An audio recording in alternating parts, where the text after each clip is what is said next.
ನಮಸ್ತೆ ಚೇಳೂರು ನ್ಯೂಸ್ ಕನ್ನಡಕ್ಕೆ ಸ್ವಾಗತ. ನೂತನ ತಾಲೂಕು ಚೇಳೂರಿನಲ್ಲಿ ಪವಿತ್ರ ರಂಜಾನ್ ಹಬ್ಬದ ಪ್ರಯುಕ್ತ ಅನ್ನದಾನ ಎಲ್ಲ ದಾನದಲ್ಲಿ ಶ್ರೇಷ್ಠ ದಾನ. ಈ ದಾನವನ್ನು ಮಾಡಬೇಕಾದರೆ ಉದಾರ ಮನಸ್ಸು ಇರಬೇಕು. ಅನ್ನದಾನಕ್ಕೆ ಯಾವುದೇ ಧರ್ಮ ಅಡ್ಡಿ ಬರುವುದಿಲ್ಲ. ಈ ಅನ್ನದಾನ ಕಾರ್ಯಕ್ರಮವು ಚೇಳೂರಿನ ವಾಸಿಗಳಾದ ಲೇಟ್ ಟಿ ಮೋದಿನ್ ಸಾಬ್ ಅವರ ಮಕ್ಕಳು ಏರ್ಪಡಿಸಿರುತ್ತಾರೆ.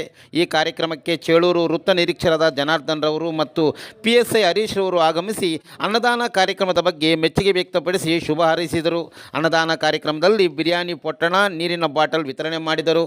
ಈ ಸಂದರ್ಭದಲ್ಲಿ ಲೇಟ್ ಟಿ ಮೊಯ್ದೀನ್ ಸಾಬ್ ರವರ ಮಕ್ಕಳಾದ MS ನೂರ್ Ahmed, MS Yakub Sab, MS Latif, MS Ismail ಸಾಬ್ರ ಮಕ್ಕಳಾದ ಇಂತಿಯಾಜ್, ಇಲಿಯಾಸ್ ಮತ್ತಿತರರು ಹಾಜರಿದ್ದರು.